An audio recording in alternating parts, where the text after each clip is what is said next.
Medical post 2 और 2 हमेशा 4 होते हैं। 2 और 2 कभी 7 नहीं हो सकते, 5 नहीं हो सकते, 3 नहीं हो सकते। उसको अपन सिद्धांत कहते हैं। उन सिद्धांतों के ब्याह पर हम क्या करते हैं कि वो जो अपन ग्रहण है, ग्रहों की गतियां हैं, उन सब का हम कैलकुलेशन कर लेते हैं, अदरवाइज नहीं हो सकता। दैट इज सिद्धांत। तो जब कोई प्रिंसिपल होता है तो उस प्रिंसिपल पर फॉर्मूलेज होते हैं। उन फार्मूले को जब अप्लाई करते हैं तो उसको ये सब चीज आती है कि यहाँ से यहाँ जाकर के इतना इस स्थिति पे है। और जो हम ये फलित को देखते हैं तो फलित में तो हम जब देखते हैं कि जब वो पहुंच चुका होता है तो हम उसको देख रहे हैं यहाँ पे कि ये लग्न में यहाँ पे बैठा है। और उसमें भी एक एक ग्रह का करोड़ों अर्थ है। हमारा जो ये सेंटर है, हमारा जो IQ है वो कितना है, हम क्या बोल पा रहे हैं, ये बहुत टेढ़ा काम है। तो उसके लिए हमारी ज्ञान की क्या होता है कि हम ईश्वर के प्रति समर्पित हो, हमारा निर्मल मन हो। उसमें ये सब नहीं चलता है कि ये हमारा बाप है तो इसलिए हमने ज्योतिष को ऐसा कर दी, ये हमारा पुत्र है इसको ऐसा कह दिया, और वो हमारी अम्मा जी है उनको ऐसे कह दिया।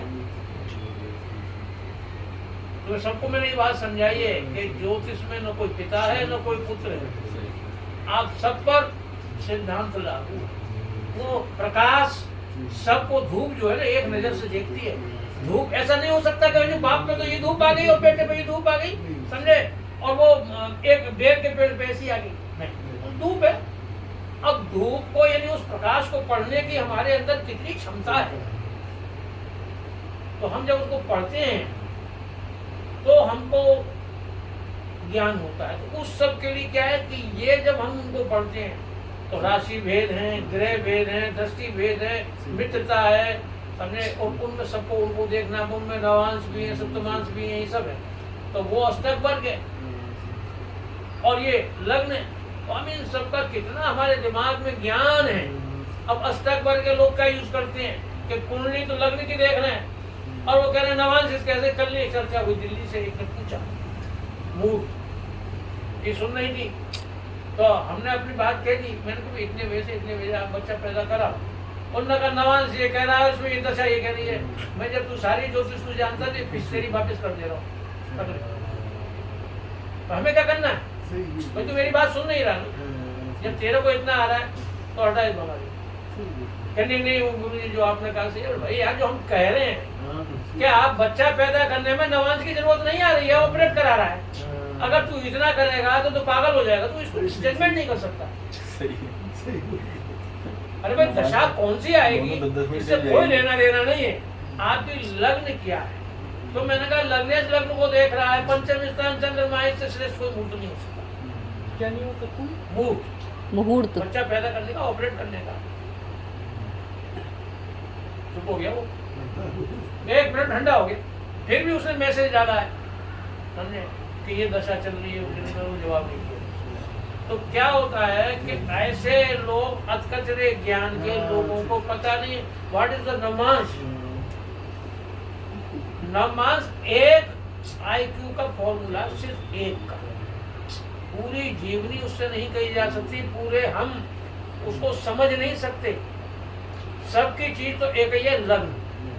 अगर लग्न खराब है तो नमाज कुछ नहीं कर सकता। लग्न क्या है, यानी वो शरीर तो वही है, और शरीर तो आपका आड़ा तिरछा है, तो यार वो नमाज का सीधा कर देगा, कभी नहीं कर सकता। तो चूंकि वो उसको ज्ञान नहीं है, तो अल्टीमेटली जो टीवी पे पढ़ा रहे हैं या जो भी पढ़ा रहे हैं वो इतना भ्रम पैदा किए हुए हैं सॉफ्टवेयर में और इसमें कि लोग पगला गए, है नहीं। तो हम जो आपको समझा रहे हैं या हमने जो भी पढ़ाया है तुमको, तो भाई आप में जब तक उसी क्षमता नहीं है, हम काय के गुरु है, नहीं तो कितने बड़े राज हो गए, पर अगर लग्नेश और लगन कमजोर है तो वो राजयोग भी कुछ नहीं करते। तो पढ़ाया सब बात में, सही बात है। और लगन बढ़िया है तो भले राजयोग एक भी नहीं तो भी आदमी संघर्ष करके जी लेता है। तो वो सब चीज हमने समझा रखी है। तो वहाँ पर क्या हो रहा है कि जो ज्योतिष में जो हमने कहा कि अपन क्या देख रहे हैं, कि वो जो ईश्वर है, वो ईश्वर क्या है किसी ने देखा नहीं है आज तक। उन्होंने अपने अपने अनुभव के आधार पर लिख दिया, और जिसने जैसा अनुभव किया है उसके अनुसार उन्होंने शास्त्र में अपना वर्णन कर दिया। क्या अब वर्णन तो कर दिया, लेकिन जो दूसरा आदमी जब उस मार्ग से गया तो उसको कुछ मिला ही नहीं। उसका मार्ग अलग हो गया ना, उसी मार्ग से गया लेकिन मिलेगा तब भी ही। क्यों नहीं मिलेगा? कि ईश्वर तर्क से परे, तर्क से, ईश्वर तर्क से परे अनुभव गम्य है। अनुभव को राइट। आपने पूजा करने के बाद कौन सा अनुभव किया? उन्होंने कैसा? आप कह रहे हो यार पीला है, तुम कह रहे हो पीला है ही नहीं, तो तुम्हें अनुभव नहीं है ना, तो तुम उसे मानोगे नहीं। लेकिन उसने तो अंदर देखा है, तो अंदर वाला बाहर दिखाया नहीं जा सकता, तो इसलिए ये डिस्क्राइबल पोजीशन में नहीं है। तो उसका स्वरूप कैसा है? कि वो ऊर्जा स्वरूप है, और ऊर्जा स्वरूप को अपन क्या कहते हैं? निराकार। और निराकार ही साकार में कन्वर्ट हुआ है। हम साकार की जब ये पूजा करते हैं तो ये मूर्ति पूजा है, इसको तो साकार ब्रह्म की संज्ञा दी गई। और साकार और निराकार में कोई भेद नहीं है। भाई सही, बिल्कुल बात तो एक ही है। एक ही निराकार का रूप ही तो साकार है। बात समझ, भेद नहीं, मैं क्या कह रहा हूँ, भेद नहीं है। हाँ। लेकिन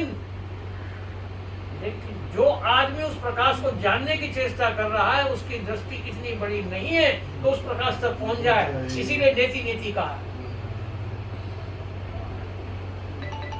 तो उसके लिए अपन क्या कर रहे हैं कि उस ज्योतिष को पढ़ रहे हैं। कौन सा पढ़ रहे हैं? ज्योतिष को पढ़ रहे हैं। ज्योतिष क्या है?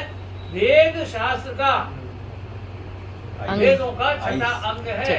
अंग है यानी वेदांग। मतलब क्या है कि वेद जो मानव कल्याण के लिए लिखे गए थे, मानव सभ्यता के लिए लिखे गए हैं, हर चीज का वर्णन है वेद में। और उन सबको देखने और समझने की किसमें क्षमता है? ज्योतिष में। उसको वेदों में, वेदों का नेत्र कहा है। किसको कहा है? ज्योतिष। तो अगर आपके पास वो चश्मा ज्योतिष का सही है, आप सैद्धांतिक रूप से उसको सही समझते हैं, आपको वो ज्ञान है तीनों का, यानी संहिता का, सिद्धांत का और होरा का, तीनों का अगर आपको ज्ञान है तो सम्यक दृष्टि से उसको आप देख करके देख सकते हैं कि ये घटना हो सकती है। इसलिए वो नेत्र कहा है उसको। और हमको आता ही नहीं है, हम तो खाली जरा सी बात जानते हैं और कह रहे हम ज्योतिषी हैं।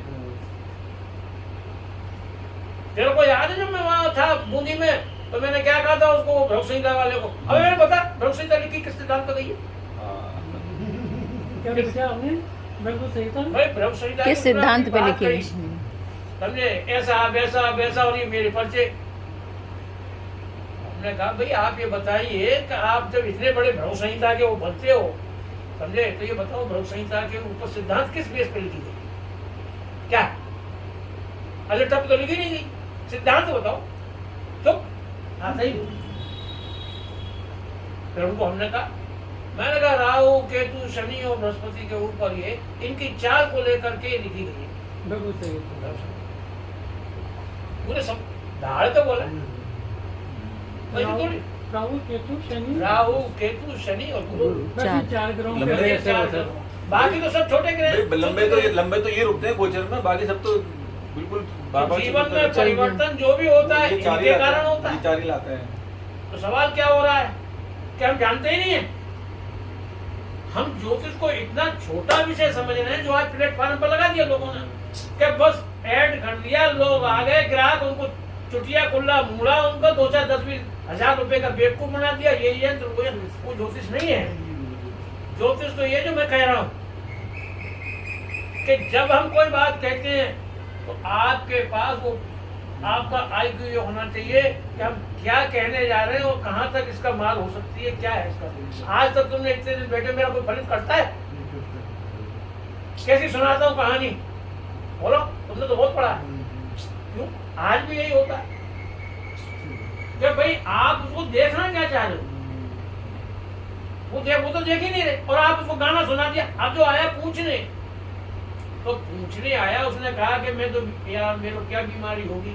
अब आपको नॉलेज तो है नहीं, आपने कह दिया आपको ये होगा। अरे कैसे कह दिया आपने?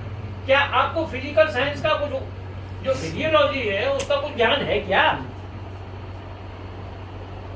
तो जब फिजियोलॉजी का ज्ञान नहीं है तो कौन सा पार्ट बॉडी में कहाँ पर है, उसका कनेक्शन कौन से ग्रह से है, आप बोल नहीं सकते। और जब बोल नहीं सकते तो अल्टीमेटली क्या है, आपकी बात गलत जाएगी।